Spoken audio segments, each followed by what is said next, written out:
In the brutal winter of 1944, on a frozen road in the heart of the Ardennes, a single American reconnaissance team found themselves trapped behind enemy lines. Outgunned, outnumbered, and with no armor to speak of, they faced annihilation by a column of hardened German veterans. Their only vehicle was a Willys Jeep, a machine designed for carrying messages and officers, not for standing its ground in a fight. The question was not if they would be overrun, but when. But in a moment of desperate ingenuity, one man looked at that fragile vehicle and saw not a means of escape, but a weapon that could turn the tide. This is the story of how a standard-issue Jeep was transformed into a mobile cannon, and how a handful of men held a vital crossroads against impossible odds. Our story begins in late December, 1944. The surprise German offensive through the Ardennes Battle of the Bulge has shattered the front. Chaos reigns. Isolated units fight and die in the snow-laden forests of Belgium and Luxembourg. Among these units is the 38th Cavalry Reconnaissance Squadron, attached to the 102nd Infantry Division. Their job, to screen, to probe, to find the enemy and report back. They are the eyes of the army. On the morning of December 22nd, a single platoon from the 38th, led by a young, resourceful lieutenant named Edward "Ed" Reams, is ordered to hold the vital crossroads near the hamlet of Poteau. Intelligence is vague, but command believes the main German thrust has passed to the north. Lieutenant Reams is not so sure. His platoon is light, 3 M8 Greyhound armored cars, 4 jeeps, and 28 men. The jeeps are equipped with the standard 30 caliber machine gun on a simple pintle mount, useful for suppressing infantry, but useless against anything with armor thicker than a helmet. The men are cold, weary, but professional. They dig shallow foxholes in the iron-hard earth, camouflage their vehicles among the dense pines, and set up listening posts. The crossroads is silent, eerily so. The only sound is the moan of the wind through the fir trees. Lieutenant Reams studies his map. This road leads to St. Vith, a crucial communications hub.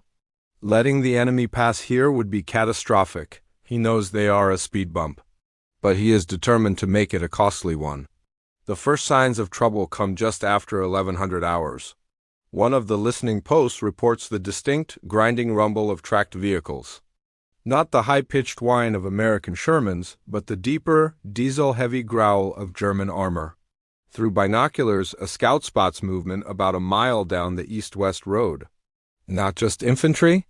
Shapes emerge from the tree line, the low, angular silhouettes of German Schützen Panzergren half-tracks, and behind them, the unmistakable form of at least 2 Panzer IV medium tanks. This is not a probing force.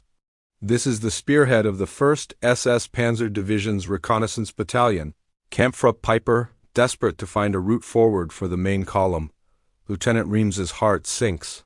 His 3 M8 Greyhounds, armed with 37mm guns, are no match for a Panzer IV at any range. Their shells would bounce harmlessly off the German tank's frontal armor. A direct confrontation is suicide. He immediately radios headquarters. The response is grim. No reinforcements available for at least 2 hours. No tank destroyers, no artillery support on call. They are to delay and observe, a polite way of saying they are on their own. By 1300 hours, the German column is clearly visible, halted about 800 yards away. They are conducting their own reconnaissance. Reams orders absolute silence. No engine starts, no unnecessary movement. The Americans watch, shivering in their holes, as German infantry dismount and begin to advance cautiously on foot, using the ditches and trees for cover. The lead Panzer, the 4th's long 75mm gun, sweeps back and forth, like the head of a predatory animal sniffing for prey. Then at 14:15, the tension breaks. A nervous trigger finger on one of the American 30 cals lets loose a short burst. It was meant for the infantry, but it strikes the hull of the lead half-track with a metallic ping. In an instant, the calm shatters. Sound of a machine gun burst, followed immediately by the crack of a tank gun and an explosion. The Panzer, the 4th's gun flashes. A shell screams overhead and detonates in the trees behind the American line, showering the men with splinters and snow. German machine guns open up, their distinctive rapid burp filling the air. The Americans return fire, their .30 calibers and the 37 mm guns of the Greyhounds barking in response. But the outcome is immediate and devastating. One Greyhound, attempting to maneuver to a new firing position, is hit square in the side by a high-explosive round from the Panzer. It is obliterated in a fireball. Another Greyhound has its turret jammed by near-miss shrapnel.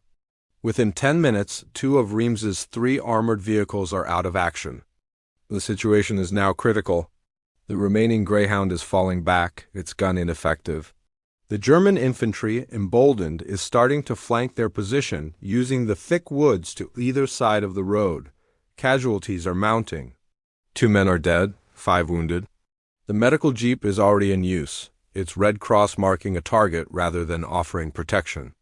Ammunition for the machine guns is running low.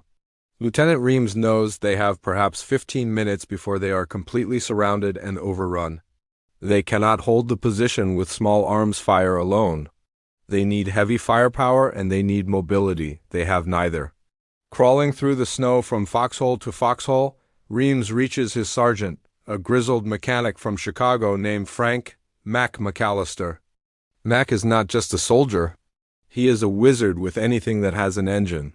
As bullets snap through the branches above them, Reams yells over the din. "Mac, we need to get the hell out of here, but if we run, they'll roll right up to St. Vith. We need to hit that tank." "With what, Lieutenant? Firecrackers?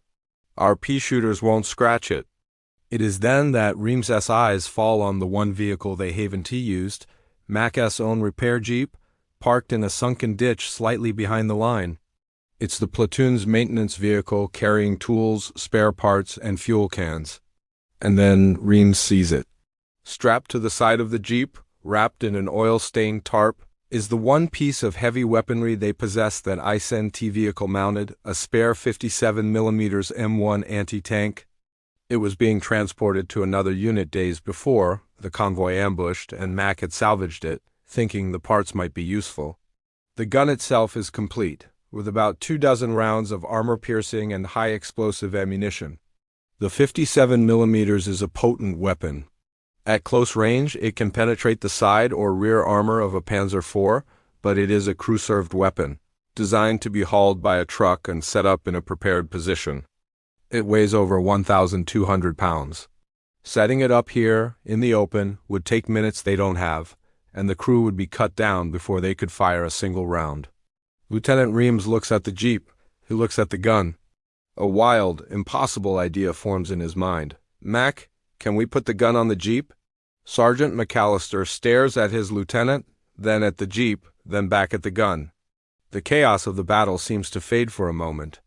A mechanic's calculus takes over, the jeep's frame. The weight, the recoil, the firing platform. He gives a slow, grim nod. "The frame'll hold, maybe. We'll have to brace the hell out of it. Recoil's gonna be a beast. She tip if we fire sideways. Gotta fire straight ahead or behind. That's all Reams needs to hear." What happens next is a blur of frantic, brutal labor under fire. While a squad lays down suppressing fire with everything they have, Mac, Reams, and 3 other soldiers drag the 57mm gun from its trailer. They work with a furious, desperate energy. Using heavy chains from the repair kit, steel tow cables, and wooden beams ripped from a nearby fence, they begin to lash the gun's carriage directly to the chassis of the Willys Jeep. The gun's trails are folded up. The massive barrel, over 8 feet long, now points directly over the hood. It is a monstrous, ugly, beautiful creation. The Jeep's suspension sags under the weight. Mac quickly jacks up the rear axle and blocks it with logs to absorb the catastrophic recoil. He empties the vehicle of every non-essential item. There's no time for a proper test. The German infantry is now within 200 yards. The Panzer IV, confident, begins to roll forward slowly, its machine gun stitching the American positions. At 15-20 hours, the weapon is ready, or as ready as it will ever be. Sergeant McAllister takes the driver's seat. Lieutenant Reams, acting as gunner, climbs into the passenger seat, his body contorted to peer through the gun's sights, which are miraculously still aligned. 2 loaders cram themselves into the back, amid the loose shells. The plan is suicidal in its simplicity. Use the Jeep's speed and surprise. Dart out from cover, fire, and retreat before the Panzer can traverse its turret. Max starts the engine. The familiar thin whine of the Jeep's four-cylinder engine sounds pitiful against the backdrop of battle. He takes a deep breath, switches into four-wheel drive, and floors the accelerator. The Jeep, groaning under its immense burden, lurches out from the ditch and onto the road. It is a spectacle so bizarre that for a few seconds the German fire actually slackens. They see a Jeep charging directly at a Panzer IV. It is an act of either madness or genius. Max swerves wildly, making them a harder target. Reams struggles to keep the crude sights on the tank's flank, now only 150 yards away. The Panzer's turret begins to swing towards them, too slowly. The German commander has underestimated them, and now he pays the price. Steady! Steady! Stop! Max slams on the brakes. The Jeep skids to a halt, broadside to the tank for a terrifying second. Reams yanks the firing lanyard. The world dissolves into noise and violence. The recoil of the 57mm gun is apocalyptic. The entire Jeep slams backward, the rear logs digging trenches in the frozen earth. The windshield cracks from the shockwave, but the shell is true. A bright orange spark erupts from the side of the Panzer IV, just behind the turret. A direct hit on its thinner side armor, the tank grinds to an immediate halt. Smoke begins to pour from its engine compartment. The hatch flies open and crew members scramble out, abandoning their vehicle. But the fight isn't over. The 2nd Panzer and the German infantry now concentrate all their fury on this mad mechanical anomaly. Bullets begin to ping off the gun shield and the Jeep's bodywork. Mack throws the Jeep into reverse, backs them behind a low stone wall at a terrifying speed, just as a high explosive shell from the 2nd Panzer lands where they had just been. For the next 20 minutes, the gun Jeep becomes a phantom. It appears from behind a barn, fires a devastating high explosive shell into a cluster of German half-tracks, and disappears into a copse of trees. It races down a hidden farm track, emerges on the enemy's flank, and disables the 2nd Panzer IV with a shot to its track, immobilizing it. The Jeep itself is battered tires shot out, replaced under fire with spares, bodywork riddled with holes, the hood scorched from the gun's muzzle blast. But it keeps fighting. The German attack, thrown into disarray by this unpredictable mobile cannon, loses its momentum. Confused and now leaderless with their armor gone, the infantry dig in, waiting for support that does not come. By 16:30 hours, the sound of battle dies away to sporadic sniper fire. The German force, its spearhead blunted, withdraws back down the road. The crossroads remain in American hands. The platoons stand, and the unbelievable improvisation of the gun Jeep bought the critical 2 hours headquarters needed. Elements of the 7th Armored Division begin to arrive, fortifying the position and ending any German hope of a breakthrough at Poteau. The cost was high. Of Lieutenant Reams's 28 men, 4 were killed and 9 wounded. All the Greyhounds were destroyed or damaged, and the Jeep was a wreck. It would never drive under its own power again. The frame was bent from the recoil, the engine block cracked, but it had done its duty. For their actions, Lieutenant Edward Reams and Sergeant Frank McAllister were awarded the Distinguished Service Cross.